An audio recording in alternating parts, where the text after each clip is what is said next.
कश्मीर घाटी में या जम्मू कश्मीर में आतंकी हमला यह उमर अब्दुल्ला फारूक अब्दुल्ला सरकार के लिए एक बड़ी भारी चुनौती है। भारत सरकार ने जम्मू कश्मीर में से आतंक समाप्त करके वह तेज गति से शांति और विकास के मार्ग पर बढ़े, इसको स्थापित करने में कामयाबी हासिल की थी। वहां की सरकार अगर अलगाववादी स्टाइल की नीति पर चलती रहेगी तो आतंकवादियों को प्रोत्साहन मिलता रहेगा। इसलिए मैं सेना के द्वारा आतंकवादियों का और अर्धसैनिक बलों के द्वारा आतंकवादियों का निर्मूल करने का प्रयत्न उसकी सराहना भी करता हूं। जो लोग इसमें शहीद हो रहे हैं वह बड़ा दुखद है, परंतु अपनी जान की कीमत देकर भी वह देश के संविधान की, देश की एकता और अखंडता की रक्षा करने में कोई कसर नहीं रख रहे हैं। ऐसे सब संघर्षशील और बलिदानियों को शत शत नमन। जो आवश्यक कदम उठाना चाहिए वो उठा रही है और उठाएगी, परंतु प्रदेश सरकार के सामने चुनौती है। जब उनको डेमोक्रेटिक वे में वहां पर सत्ता करने का, उसके संचालन का मार्ग मिल गया है, भारत सरकार की भी पूर्ण समर्थन उनके साथ सहयोग है, तो उन्होंने मजबूत कदम आतंकवाद और आतंकवादी के खिलाफ उठाना चाहिए। उनका कभी वक्तव्य आतंकवादियों के समर्थन में, कभी पाकिस्तान के साथ ढीला ढीला डायलॉग, ये आने से आतंकवाद को बढ़ने में, फैलने में और कार्रवाई करने में प्रोत्साहन होता है। इस बात को प्रदेश सरकार ने ध्यान रखना चाहिए। सर, जम्मू कश्मीर को भारत सरकार लगातार एक बड़ा पर्यटन हब बनाने की कोशिश की, तमाम प्रयास, कानून व्यवस्था है उसको बेहतर किया गया, लेकिन इस आतंकी हमले से कितना प्रभाव पड़ेगा सर जम्मू कश्मीर में आने वाले पर्यटनों पर? ऐसा है, जब घोर आतंकवाद का समय था उस समय भी हिंदुस्तान से लोगों ने कश्मीर को छोड़ा नहीं। वह जान हथेली पर रखकर चाहे अमरनाथ यात्रा आना होता था, चाहे बाकी पर्यटक के रूप में आना होता था, तो भी आते थे। और सीधी चुनौती थी आतंकवादियों को और वहाँ के आतंक समर्थक सत्ताधारियों को कि हम कीमत दे सकते हैं पर कश्मीर का इंच इंच कभी छोड़ेंगे नहीं, उसको लेकर रहेंगे। इसी प्रकार से उन्होंने देश के पर्यटकों का कमर तोड़ने की कोशिश की है और साथ ही ये भी बता दिया है कि आतंकवादियों को ना कश्मीर में शांति चाहिए, ना कश्मीर के अंदर सुरक्षा चाहिए, उनको तो केवल हत्याएं और विनाश चाहिए। इसलिए जनता ने सामने आना चाहिए और उन्होंने खुलकर आतंकियों की निंदा करते हुए उनके खिलाफ सख्त कार्रवाई के लिए आवाज उठानी चाहिए। और साथ ही साथ उन्होंने और उनकी शिक्षा, विकास, शांति और सुरक्षा के लिए पुरजोर आवाज बुलंद करते हुए आतंक के खिलाफ खड़े होना चाहिए। सर, वक्त प्रोटेस्ट किया और भारत सरकार को घेरने का काम किया। उनका कहना है कि भारत सरकार मुस्लिम विरोधी है। ऐसा है, वक्फ बोर्ड को लेकर एक संशोधन अधिनियम पारित हुआ है। राष्ट्रपति के हस्ताक्षर के बाद वो कानून की शक्ल धारण कर चुका है। कल और आज के अंदर मुझे सैकड़ों और हजारों में मुसलमान सभाओं के रूप में भी मिले, वैसे भी मिले, और उन्होंने जो प्रश्न खड़े किए हैं वो चौंकाने वाले हैं। पहला, वक्फ बोर्ड यह माफिया की शक्ल बन चुका है। नए अधिनियम से वक्फ बोर्ड माफिया मुक्त बनेगा, इसलिए मुसलमान माफिया मुक्त वक्फ बोर्ड चाहता है, ना कि माफिया वाला वक्फ बोर्ड चाहता है। इसलिए संशोधन का उन्होंने समर्थन किया। दूसरी बात, वक्फ बोर्ड इसके अंदर जो भी संपत्ति दान में आ जाती है वो दान में आई हुई संपत्ति खुदा के नाम हो जाती है। खुदा की संपत्ति में बेईमान होना और रख रखाव ना करना, इससे बड़ा अपराध नहीं हो सकता। इससे बड़ा कोई भी खुदा के प्रति नाफरमानी नहीं हो सकती है। जो खुदा की ही संपत्ति के साथ बेईमान है तो वह वक्फ बोर्ड मुसलमानों के लिए और इस्लाम के लिए कैसे ईमान वाली बनेगी। इसलिए नया वक्फ बिल खुदा के प्रति और एक ईमान वाला होगा, ना कि खुदा की संपत्ति के अंदर बेईमानी करने वाला। इसलिए रख रखाव ठीक से होगा, क्योंकि मुसलमान खुदा के प्रति बेईमानी कभी सहन नहीं कर सकता। इसलिए वक्फ बिल का संशोधन यह सारी संपत्तियों का रख रखाव ठीक रखेगा। जिन्होंने रख रखाव आज तक नहीं रखा उन्होंने माफ़ी भी मांगनी चाहिए, और उसी के साथ साथ उन्होंने और नए संशोधन का रास्ता रोकना नहीं चाहिए। एक और बात है तीसरी जो सामने है, वक्फ यह सोशल वेलफेयर का प्रोग्राम है। खुदा के नाम पर आई हुई संपत्ति, उसकी इनकम, उसके अंदर आने वाली डोनेशन में से वो है। अभी तक जितनी अच्छी और मजबूत वक्फ से इनकम है, उसके साथ उस स्तर पर कोई भी बहुत अच्छी वेलफेयर स्कीम्स नहीं है। संशोधन मुसलमानों की वेलफेयर की गारंटी बनेगा। पुराना वक्फ बोर्ड और उसका कानून यह है, और सोशल वेलफेयर से, विकास से दूर था। यह शोषण था, विकास नहीं था, वेलफेयर नहीं था। संशोधन वेलफेयर की गारंटी बनेगा। इसी के साथ साथ एक बात और भी है, और वो ये है कि ये जो वक्फ बोर्ड है इसके अंदर महिलाओं की भागीदारी होने से नारी सशक्तिकरण और औरत का इस्लाम में दर्जा, इसका वजूद बढ़ेगा और इस्लाम पे अंदर एक खूबसूरती दिखेगी।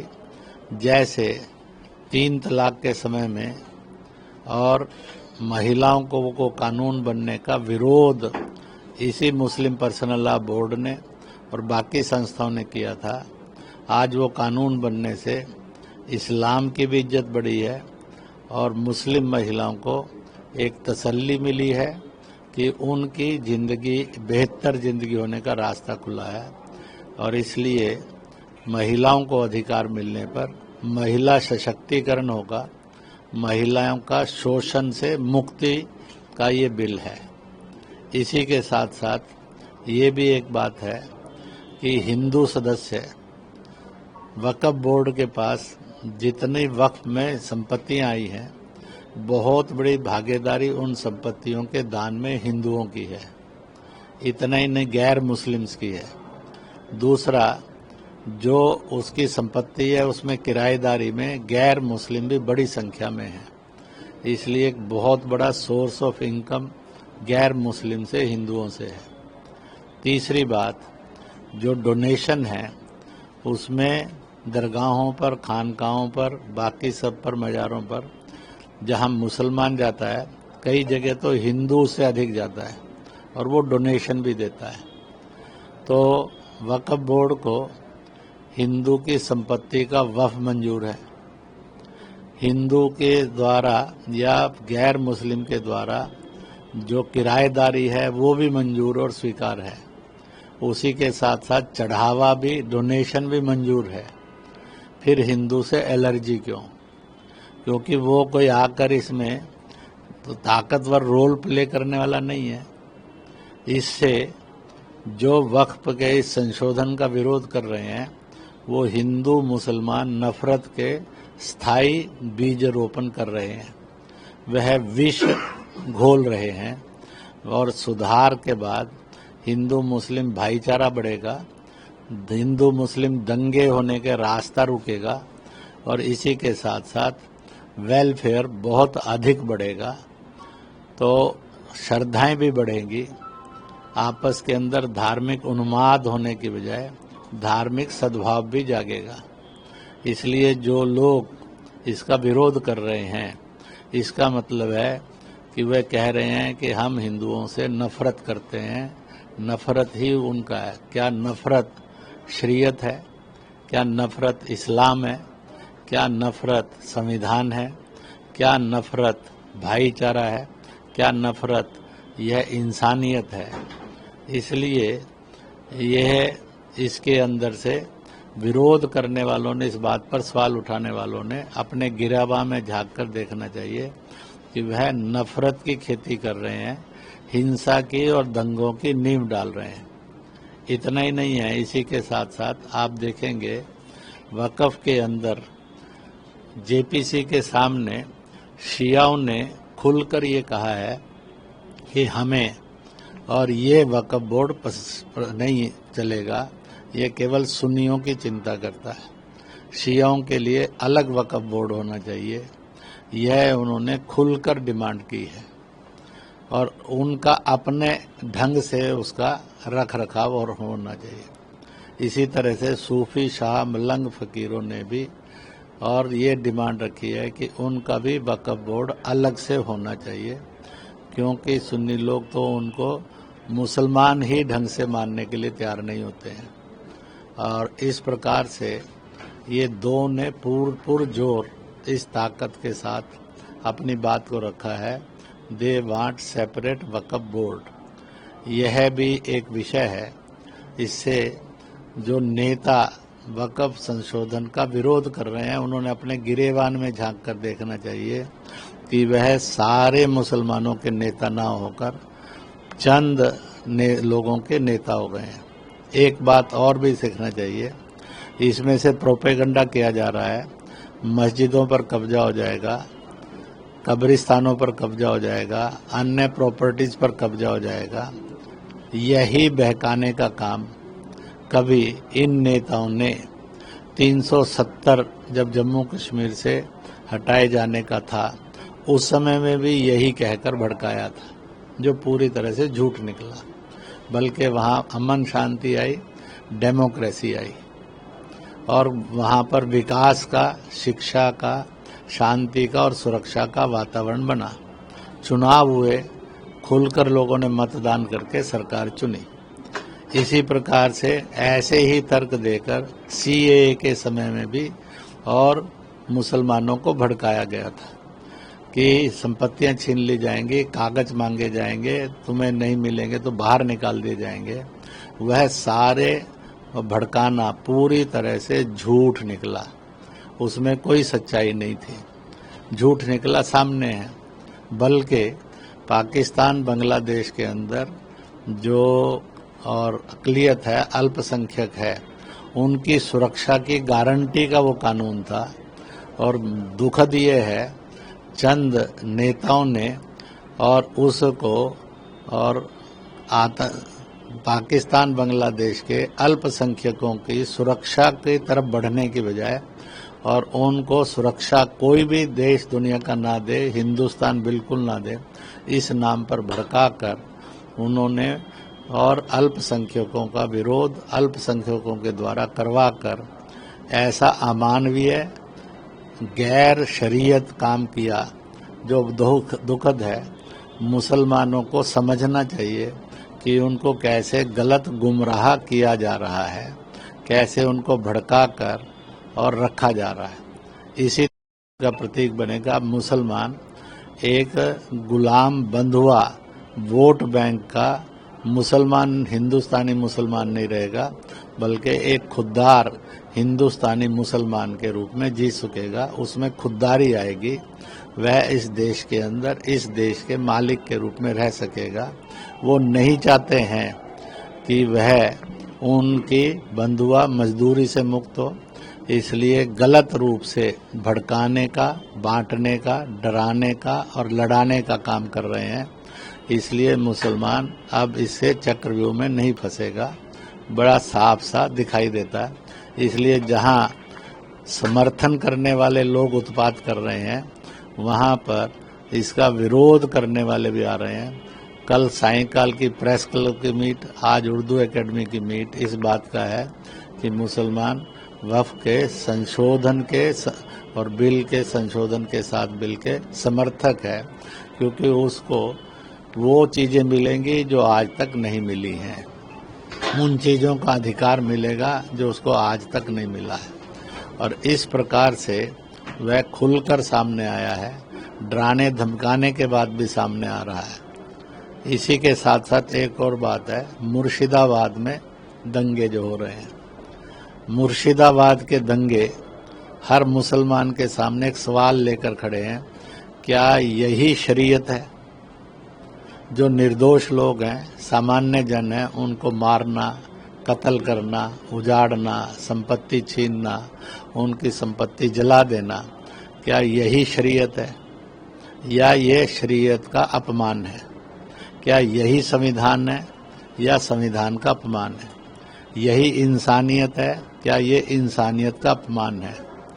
स्वयं रसूल फरमाते हैं, हे मुसलमान, तो जिस भी मुल्क का होगा उस मुल्क की धरती के कानून को मानना, तो यह रसूल का भी अपमान है। इसलिए इन बातों को भी ध्यान में रखना चाहिए। मुर्शिदाबाद ये दंगे ना हो, शरीयत का अपमान ना हो, संविधान की धज्जियां ना उड़े, मानवता कुचली ना जाए, इसलिए ममता वहां क्यों नहीं जाती? वहां पर लालू और तेजस्वी क्यों नहीं जाता? अखिलेश यादव और राम सुमन क्यों नहीं जाता? खरगे और राहुल क्यों नहीं जाता? भगवंत मान और केजरीवाल क्यों नहीं जाता? वहां पर बर्क, हसन, महमूद मदनी और ओवैसी क्यों नहीं जाता? वहां पर जो है शरद पवार और उद्धव ठाकरे क्यों नहीं जाता? ये हिंदू मुस्लिम नेता हैं, ये वहां जाकर इस नरसंहार को रोकने का काम क्यों नहीं करते? यह एक बड़ा सवाल है, और इसलिए मुसलमान परेशान है। उसकी शरीयत, उसका चरित्र जो शांति का था, सुकून का था, भाईचारे का था, अमन का था, उसको तार तार किया जा रहा है।